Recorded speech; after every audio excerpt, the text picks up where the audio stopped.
ಬಂಟ್ವಾಳ ತಾಲೂಕಿನ ಪುದು ಗ್ರಾಮ ಪಂಚಾಯಿತಿ ವ್ಯಾಪ್ತಿಯ ಪರಂಗಿಪೇಟೆಯಲ್ಲಿ ಕಸದ ಸಮಸ್ಯೆ ಕಗ್ಗಂಟಾಗಿದೆ. ಇಲ್ಲಿನ ಜನತಾ ಮೈದಾನದಲ್ಲಿ ಕಸ ತುಂಬಿ ತುಳುಕ್ತಾ ಇದ್ದು ವಿಲೇವಾರಿಗೆ ವ್ಯವಸ್ಥೆ ಇಲ್ಲದಂತಾಗಿದೆ. ಸ್ವಚ್ಛತೆಯ ಪರಿಕಲ್ಪನೆ ಪುದು ಪಂಚಾಯಿತಿಗೆ ತಲುಪಿದೆಯೋ ಇಲ್ಲವೋ ಎನ್ನುವಂತಿದೆ ಇಲ್ಲಿನ ಕಸದ ರಾಶಿ. ಪ್ಲಾಸ್ಟಿಕ್ ಜೊತೆ ಕೊಳೆತ ವಸ್ತುಗಳು ಸೇರಿಕೊಂಡು ಪರಿಸರವಿಡೀ ದುರ್ನಾಥ ಬೀರ್ತಾ ಇದೆ. ಪರಂಗಿಪೇಟೆ ಅಭಿವೃದ್ಧಿಯ ಪಥದಲ್ಲಿರೋ ಪೇಟೆ. ಕಸದ ಸಮಸ್ಯೆಯೇ ಇಲ್ಲಿನ ಪ್ರಮುಖ ಸವಾಲು. ಕಸದ ಸಮಸ್ಯೆ ಪರಿಹಾರಕ್ಕೆ ಮನೆ ಮನೆಯಿಂದ ಕಸ ಸಂಗ್ರಹಿಸುವ ಕಾರ್ಯಯೋಜನೆಯನ್ನ ಪುದು ಪಂಚಾಯಿತಿ ಹಮ್ಮಿಕೊಂಡ್ರು ಅದು ಯಶಸ್ವಿಯಾಗಿಲ್ಲ ಅನ್ನೋದಕ್ಕೆ ಇಲ್ಲಿ ರಾಶಿ ಬಿದ್ದಿರುವ ಕಸದ ರಾಶಿಯೇ ಸಾಕ್ಷಿ. ಮನೆ ಮನೆಯಿಂದ ಕಸ ಸಂಗ್ರಹಿಸುವ ಗುತ್ತಿಗೆಯನ್ನ ಖಾಸಗಿ ಸಂಸ್ಥೆಗೆ ನೀಡಲಾಗಿತ್ತಾದರೂ ಕೆಲವರು ಮನೆ ಬಾಗಿಲಿಗೆ ಬರುವ ವಾಹನಕ್ಕೆ ನೀಡದೆ ಬೆಳ್ಳಂಬೆಳಗ್ಗೆ ಬಂದು ಈ ಮೈದಾನಕ್ಕೆ ಎಸೆದು ಹೋಗ್ತಾ ಇದ್ದಾರೆ. ಇದನ್ನ ನಿಯಂತ್ರಿಸಲು ಸಾಧ್ಯವಾಗದೆ ಪುದು ಪಂಚಾಯಿತಿ ಅಸಹಾಯಕವಾಗಿ ಕುಳಿತಿದೆ.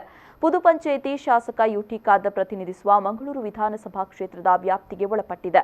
ಬಂಟ್ವಾಳ ಪುರಸಭೆ ತ್ಯಾಜ್ಯ ಸಂಸ್ಕರಣಾ ಘಟಕ ನಿರ್ಮಿಸಿ ವೈಜ್ಞಾನಿಕವಾಗಿ ಕಸ ವಿಲೇವಾರಿ ಮಾಡುವುದನ್ನು ವಿರೋಧಿಸುವ ಶಾಸಕ ಯುಟಿ ಖಾದರ್ ತನ್ನ ಕ್ಷೇತ್ರ ವ್ಯಾಪ್ತಿಯ ಕಸದ ಸಮಸ್ಯೆಗೆ ಶಾಶ್ವತ ಪರಿಹಾರವನ್ನು ಕಂಡುಕೊಳ್ಳಲು ಪ್ರಯತ್ನಿಸಲಿ ಅಂತ ಗ್ರಾಮಸ್ಥರು ಆಗ್ರಹಿಸಿದ್ದಾರೆ.